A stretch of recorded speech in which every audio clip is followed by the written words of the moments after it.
Labdien, Nacionālās apvienības biedri! Tikko mums ir noslēgusies valdes sēde. Šī bija gan tāda gara, intensīva, gan arī savā ziņā īpaša valdes sēde. Īpaši vismaz divu iemeslu dēļ. Pirmkārt, tā ir pirmā valdes sēde pēc jaunās valdības izveidošanas.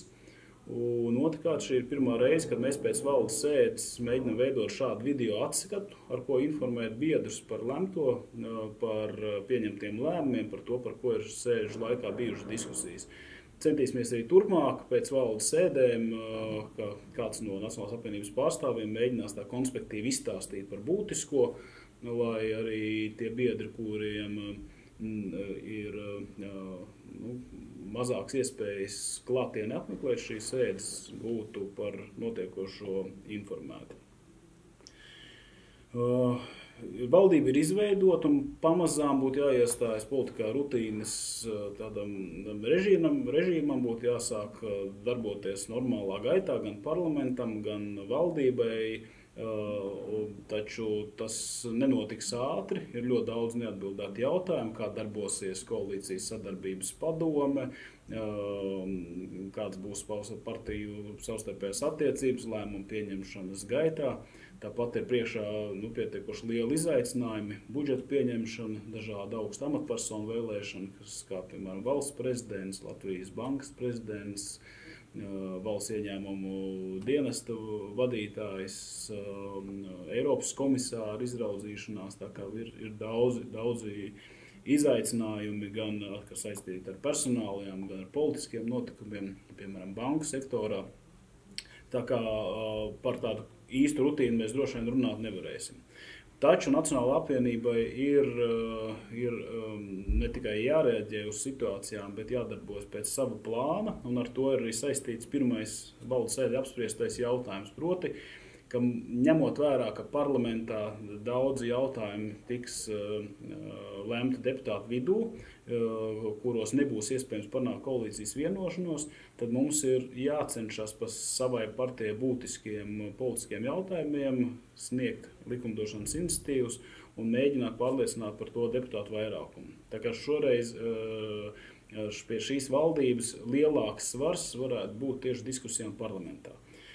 Līdz ar to es aicināju valdes locekļus šīs nedēļas laikā sagatavot savus priekšlikumus likumdošanas iniciatīvām, vai nu jauniem likumiem, vai visticamāk grozījumiem esošos likumos, ar ko Nacionāla apvienība tuvākā vai tālākā nākotnē varētu startēt un meklēt sev sabiedrotos. Protams, ar šādām iniciatīvām Nacionālās apvienības biedri var nākt jebkurā laikā, taču, lai mēs varētu izstrādāt šādu plānu ilgākam laikam uz priekšu, šis būtu īstais brīdis, ka ja arī jums, kā biedriem, ir kādas idejas, tad jūs tās varat nosūtīt Nacionālās apvienības birojam vai Nacionālās apvienības ģenerālsekretāram Raivim Zeltītam.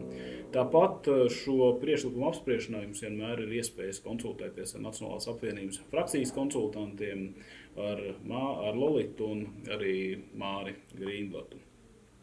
Tātad šis bija pirmais apspriestais šodienas jautājums. Otrais, tā kā Nacionālā apvienība turpina vadīt kultūras ministriju, mums ir paplašināta atbildība par demogrāfijas jomu salīdzinājumā ar iepriekšējo valdību, un mums ir jauna atbildības sfēra, tā ir zemkopības ministrija. Valde deva uzdevumu attiecīgo institūciju pārstāvjiem, attiecīgajām ministrijām, sagatavot plānu, kā darbojoties konkrētajā sektorā būtu iespējams atbalstīt Nacionālo apvienību, īstenojot Nacionālā apvienībai būtiskas vērtību lietas, iegūstot jaunus atbalstītājus, jaunus domu biedrus, pozitīvi parādot Nacionālo apvienību kādos sabiedrībā populāros jautājumos.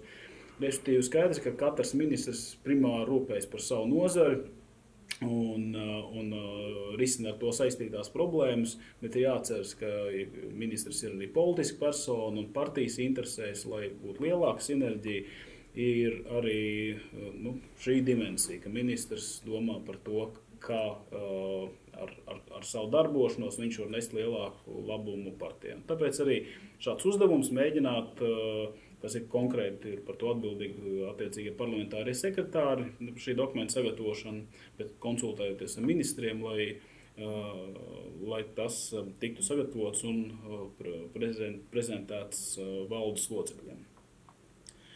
Nākamā šodien apspriestā tēma ir gaidāmās valsts prezidenta vēlēšanas.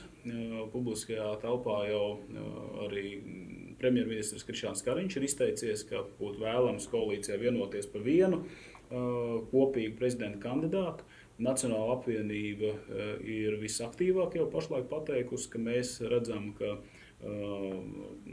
labākais iespējamais valsts prezidents būtu Egīls Levits no tiem, kam ir iespējas kļūt par valsts prezidentu. Es domāju, ka būs diezgan sarežģīts un intensīvs sarunas ar citām partijām, lai pārliecinātu viņus, lai netiktu uzskatīts, ka prezidenta izraudzīšanās vai Egīls Levits kā valsts prezidents, ka tas ir tikai Nacionālās apvienības interesēs, jo, protams, būs partijas, kas centīsies to tā arī pasniegt, ka tas ir kaut kas, kas tiek darīts par labu Nacionālajai apvienībai, un tāpēc mums vajag viņiem izrādīt pretim nākšanu citos jautājumos.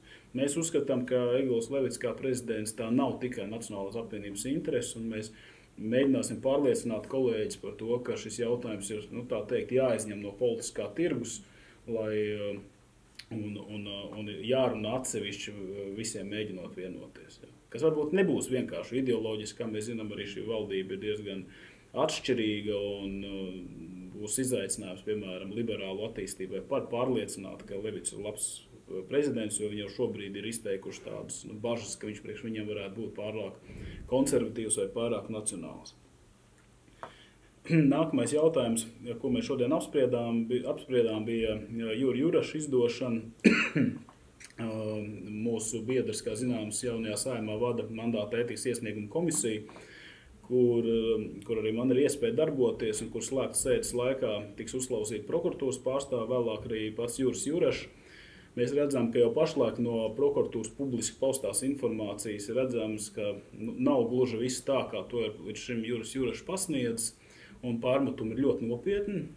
Faktiski tiek runāts par to, ka Juris Jurašs ir slēpis daļu informācijas, kas arī ir liegus iespēju atklāt minēto noziegumu, kā arī izpaudas publiski, ka šī publiskā izpaušana faktiski ir radījusi nopietnu kaitējumu, padarījusi iespēju šo noziegumu atšķirtināšanu neiespējamu. Vienlaiks gribu teikt, ka es pašlaik atsaucos to, ko ir teikusi prokuratūra, bet deputātiem, politiķiem noteikti nevajadzētu aizstāt tiesu. Tiesiskā ceļā tiesā ir abām pusēm jācenšas pierādīt savu taisnību, un tas, par ko šodien bija vienprātība Nacionālās apvienības valdes locekļu un klātesošo vidū, ka mums ir jābalso par izdošanu, nevis ar domu, ka mums ir jāpasludina kāds par vainīgu vai nevainīgu, bet ka nevar būt izņēmuma attiecībā uz deputātu, ka viņš tiek pasargāts, slēpjoties aiz deputāta imunitātes, ka tiesiskā ceļā viņam ir jāpierāda savu taisnību, vai tieši otrādā prokuratūrai ir jāpierāda savus ar saviem pierādījumiem, ka Juraša kungs ir vainīgs. Bet ar šo ir saistīts vēl viens jautājums, proti par Saeimas kārtības ruļļu grozījumiem, kas jau ir iesniegti iepriekšējā Saeimas laikā, un ja tie stātos spēkā, tad krimināla vajāšanā izdot deputātu varētu turpināt strādāt Saeimā. Un tas ir tāds diezgan sarežģīts jautājums. Sabiedrība pamatot, vismaz daļa sabiedrības pamatot varētu pārmest, ka tā ir kārtības ruļļu grozīšana, lai glābtu atsevišķus deputātus. Runa nav tikai par Juru Jurašu. Zinām, ka publiskā telpā tiek runāts arī, ka krimināla vajāšanā varētu nodot Artu Skaimiņu un Atu Zakatistavu no KPVLV. Un tas jau var radīt arī sarežģījumus esošās koalīcijas darbam, jo konkrētie KPVLV līderi ir vairāk bijuši atbalstoši valdībai nekā pārējie, kurus var uzskatīt šajā organizācijā par līderiem. Tāpat laikā mums bija plašas diskusijas, bet valdes locekļu vairākums uzskatīja, ka šie politiskie apsvērumi nevar būt svarīgāk gluži vienkārši par veselo saprātu. Ja? Un, ja kaut kādas izmaiņas attiecībā uz krimināli vajāto deputātu iespējami piedalīties Saeimas darbā būtu jāvieš, tad tas būtu jātiecina jau uz nākamo Saeimu, un tam darbam būtu jābūt precīzākam. Proti, varbūt ir jānosaka kaut kādas izmaiņas, kaut kādi ierobežojumi īpaši smagos noziegumos apsūdzētajiem personām, bet mazāk nozīmīgu pārkāpumu, iespējamo pārkāpumu gadījumā darbs nebūtu liekts vai tiktu liekts tikai atsevišķos amatos, piemēram, komisiju vadībā. Bet mēs pagaidām dominējušais viedoklis ir, ka mēs nevaram balsot tādā veidā, kas tikt iztulkots gluži vienkārši kā atsevišķa deputāta glābšana politiskās interesēs. Diskutējamies arī par citiem jautājumiem. Valdes sēdē emocionāli jūtīgs jautājums ir medību likums, tātad priekšlikums, ka medībās piedalīties un šaut no kaujas no medību ieročiem būs iespējams jau no 16 gadu vecuma. Atgādināšu, sākotnējais priekšlikums bija no 14 gadu vecuma, Saeimā pašlaik tika atbalstīta redakcija no 16 gadu vecuma. Arī Zemkopības ministrijai jāformulē savu pozīciju, un mūsu kopējā rekomendācija bija, ka Zemkopības ministrijai nevajag ieņemt ļoti striktu pozīciju, drīzāk norādīt abu pušu argumentus un ļaut deputātiem diskusijā šo jautājumu izlemt, jo dažādās frakcijās, tā skaitā Nacionālā apvienībā, ir tiešām atšķirīgi viedokļi par to. Šis ir tāds kaut kādā ziņā vērtību jautājums, kas neskar Nacionālās apvienības ideoloģiskos pamatus, un iespējams, ka šādos jautājumos arī ir iespējams debatēs, būt brīvs balsojums, un debatēs var abas puses censties vienu otru pārliecināt. Un vēl divi jautājumi, par kuriem diskutējām šodienas valdes sēdē. Viens ir saistīts ar mēdījiem, ar sabiedriskās televīzijas vadītāju atlaišanu, ar jauno konkursu, ar izmaiņām faktiski ar jauna sabiedriskā mediju likuma pieņemšanu, kas nozīmē, ka sabiedriskā medijiem būtu savu padomu, te būtu pilnīgi cita struktūra, kā tiek izvirzīts iecelt valdu vai ģenerāldirektors, kā šis ģenerāldirektors pieņem galveno redaktoru, kā tiek būvēta šī sistēma. Tur ļoti daudz dažādu sarežģītu jautājumu. Īsumā var pateikt, ka Nacionālajai apvienībai ir politiski jācenšas būt neitrāli attiecībā uz konkrētām personāliem, attiecībā uz konkursu, kuru šobrīd likuma kārtībā īstenībā nepilnībā iecelta jauna televīzijas vadība. Mūsuprāt, šo konkursu mums ir jācenšas, lai tas netiktu apdraudēts politisku motīvu dēļ, jo ir tāds pazīmes, ka tas tā varētu notikt. Bet attiecībā uz šo jauno sabiedriskā mēdīju pārvaldību ir nepieciešama padziļinātāka diskusija, un mūsu skatījumā tai būtu jābūt diskusija arī kopā ar citiem jaunās koalīcijas sadarbības partneriem. Un visbeidzot, mazāk politisks, vairāk iekšpartisks jautājums, par ko bija gana daudz viedokļu apmaiņas, ir saistīts ar biedra naudas apmēra pareizas un taisnīgas sistēmas izveidi.